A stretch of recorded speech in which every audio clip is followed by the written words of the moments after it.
उपस्थित भाई बाबूलाल जी कुलदीप जो राष्ट्रीय लोकतांत्रिक पार्टी के हमारे प्रत्याशी हैं, सम्मानित मंच, गांव, ढाणी और वार्डों से पधारे हुए मेरे पिता तुल्य बुजुर्गों, नौजवान साथियों, मातृशक्ति और नन्हे मुन्ने बच्चों, मेरे से पूर्व वक्ताओं ने आपको सारी बातें बताई है। बातें मेरे वाली कोई नई नहीं होगी।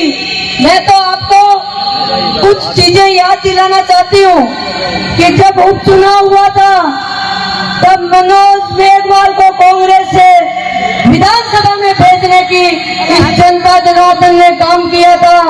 एक बार आप अपनी अंतरात्मा को टंटोड़ो और अपने आप से पूछो कि जो मनोज ने आपसे वादे किए थे उन वादों पे कितना खरा उतरा है क्या? हाँ या ना में तो बोलो। आप लोग उपचुनाव से पहले मनोज मेघवाल को जानते थे क्या? चुनाव के बाद कभी मनोज मेघवाल आपके पास आया क्या?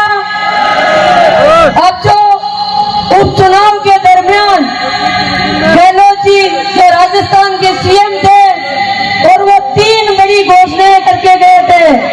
पहली कि जब नए जिले बनेंगे तो सुजानगढ़ का नाम सबसे ऊपर होगा। सुजानगढ़ जिला बना क्या? अरे हाँ या ना? फिर उन्होंने बोला था कि जो हॉस्पिटल है उसमें अतिरिक्त 150 बेड लगेंगे। हॉस्पिटल में बेड लगे क्या? जो छापर की साइड में जो ओवरब्रिज बनाने की बात थी, बना क्या? तो अब 7 घोषणाएं नहीं ले आए, 2.5 साल में 3 ही पूरी नहीं की तो 7 कहां से करेंगे ये बेईमान लोग? ये सुजानगढ़ का दुर्भाग्य रहा है कि जो 1977 से ये मिला जुली का खेल ये 2 ही परिवारों ने हमेशा लूटते आए हैं। पहले हमारे पास कोई विकल्प नहीं था, लेकिन उपचुनाव जब हुआ था तो हनुमान बेनीवाल ने हमको एक विकल्प सुजानगढ़ में दिया था। बहुत सारे लोगों ने सीताराम जी नाइक को अच्छा समर्थन दिया था और 32,210 वोट दिए थे। आज हमारी भी भारतीय जनता पार्टी और कांग्रेस के बराबर हमारी गिनती शुरू होती थी, क्योंकि उपचुनाव में हमने 0 से गिनती शुरू की थी और आज हमारी गिनती उनके बराबर से हमारी शुरू हो रही है। मैं आपको बताना चाहती हूँ कि मुझे भी गांव के दौरे में, शहर की मीटिंगों में मुझे जाने का सौभाग्य मिला है। मैं शहर के लोगों को आपको भरोसा दिलाती हूँ कि जो पिछली बार जो अतुणा बेल्ट है उसमें 25,000 वोट मिले थे, इस बार 40,000 प्लस वोट मिलने वाले होंगे। जो अगुणा बेल्ट था 3,000 वोट मिले थे, इस बार 10,000 प्लस वोट मिलने वाले। और जो सिटी की बात थी, जो 2,200 वोट आए थे, आज 25,000 प्लस वोट मिलने वाले हैं।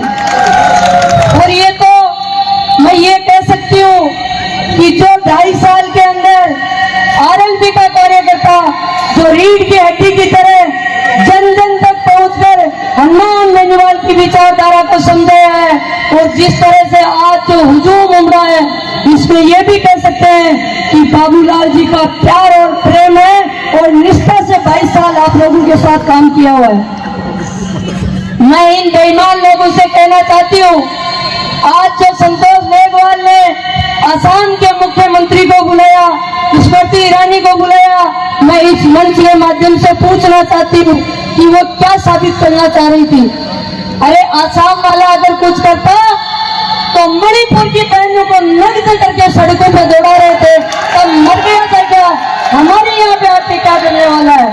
और जो स्मृति ईरानी 2014 के अंदर जब 350 रुपए के अंदर सिलेंडर मिल रहा था, तब सड़क पे बैठ के चूड़ियां निकाल कर नाटक करती थी। आज तकरीबन 1100 रुपए का सिलेंडर आ रहा है, तो आज यहाँ आके क्या वो लुभावने लालच देने के लिए आ रही है?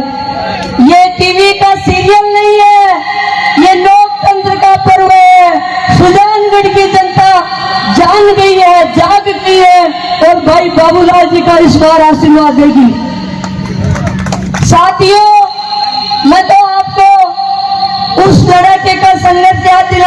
चाहती हूँ कि जब 25 साल पहले एक बहन का अत्याचार होता है तब वो कुछ नहीं था हनुमान बेनीवाल, लेकिन बीच सड़क पे बैठ के बोला था कि जब तक मेरी बहन को न्याय नहीं मिलेगा तब तक मैं उठूंगा नहीं।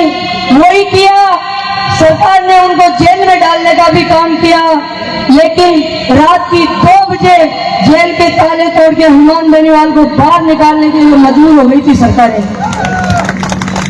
याद करो, जब किसानों के लिए मोदी जी ने 3 काले कानून लाए थे तब राजस्थान के 25 भाजपा के सांसद थे, लेकिन मात्र एक हनुमान बेनीवाल थे जो 70 दिन तक आपके मान और सम्मान के लिए लड़ रहे थे और 70 दिन तक सड़क पे वो लड़ाका सोया था। उस तरह को आपको कमजोर नहीं होने देना है, वोट की तौर से इतना मजबूत करना है कि वो कभी ऐसे पीछे मुड़ के ना देखने की जरूरत पड़े। भुट्टा जी का क्या है कि बड़ा रोष है, क्योंकि इन्होंने 30 साल तक खून पसीने से कांग्रेस को सींचा था, लेकिन इन्होंने ये पीछे ही एक भ्रष्टाचार का मंदिर बना हुआ है। यहाँ पे जब अभी पट्टे बने हैं, इतनी दलालियां हुई है, करोड़ों करोड़ रुपए इन्होंने रातों रात कमाए इन लोगों ने। अरे मैं तो आप लोगों को कहना चाहती हूँ कि जब फॉर्म भरे थे तो बाबूलाल जी की वाइफ के तो खाते में कुछ नहीं मिला। अरे मनोज मेघवाल की वाइफ कहाँ गई थी कमाने के लिए तो करोड़ों रुपए उसके खाते में मिले। ये आप लोगों का पैसा है और उसका बदला हमको वोट की तौर से लेना है। आज राजस्थान के अंदर अगर कहीं भी किसी बहन बेटी के साथ अत्याचार होता है, किसी चीख पुकार अगर सुनाई देती है तो सबसे पहले राष्ट्रीय लोकतांत्रिक पार्टी के तीनों एमएलए और सांसद सबसे पहले पहुंचते हैं। आज से अलवर कांड हो, दरियावत की बेटी का वीडियो जब वायरल हुआ था तो सबसे पहले राष्ट्रीय लोकतांत्रिक पार्टी के तीनों विधायक वहां पहुंचे थे। जब देश की किसानों की बेटियां जब गोल्ड मेडल लेके आई थी तो मोदी जी अपने घर पे दावत दे रहे थे, लेकिन जब उन्होंने अपने शारीरिक शोषण के खिलाफ आवाज उठाई तो किस तरह से हमारी बहन बेटियों को सड़क पे घसीटने का काम किया था और भारतीय जनता पार्टी ने ब्रजभूषण का साथ दिया था। हमें भूलना नहीं है उस काले दिन को, हमको वोट की तौर से मोदी जी को भी याद दिलाना है और किस तरह से मोदी जी हमारे वीरों के लिए अग्निवीर लेके आ गए। क्योंकि जिस धरा पे हम खड़े हैं ये शेखावाटी की धरा है और यहाँ पे 62, 65, 71 और कारगिल की लड़ाई में अगर सबसे ज्यादा शहीद हुए थे तो राजस्थान के शेखावाटी के जवान हुए थे। आज हमारे बच्चों के पास रोजगार नहीं है, कलम की जगह बंदूक थमाई जा रही है। कौन है इनका जिम्मेदार? इनके जिम्मेदार हमारे नेता है और कहीं ना कहीं हमारी चूक होती है।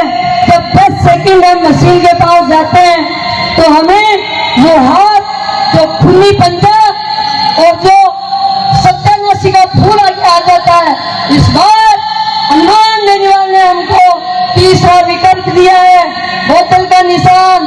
मैं तो आपसे अंत में इतना ही निवेदन करूंगी कि 25 तारीख को हमें सिर्फ 1 नंबर के बोतल का निशान का ही ध्यान रखना है और एक एक व्यक्ति को हनुमान बेनीवाल बन के, एक एक व्यक्ति को बाबूलाल कोंडे बन के और एक एक व्यक्ति को चंद्रशेखर आजाद बन के इस बार वोट की चोट से इन दोनों पार्टियों को धराशायी करना है। आज आपने देखा होगा कि किस तरह से जो भीम आर्मी का यहाँ का तहसील अध्यक्ष है भाई शशिकांत, शायद वो और लाने गया, उस बंदे में इतना जोश, जुनून और जज्बा है कि मेरे ख्याल से 10 राउंड वो कर गया है। अलग अलग मोहल्ले से डीजे के साथ युवाओं को लेके आ रहे हैं कि हमें हमारे भाई बाबूलाल को मजबूत करना है, हमें हमारे भाई हनुमान बेनीवाल को मजबूत करना है और हमें हमारे भाई चंद्रशेखर आजाद को मजबूत करना है। क्योंकि इस प्रदेश देश और देश के अंदर मात्र 2 लड़ाके हैं जो हमेशा जवान, किसान और मातृशक्ति के लिए सबसे आगे की पंक्ति में मिलते हैं।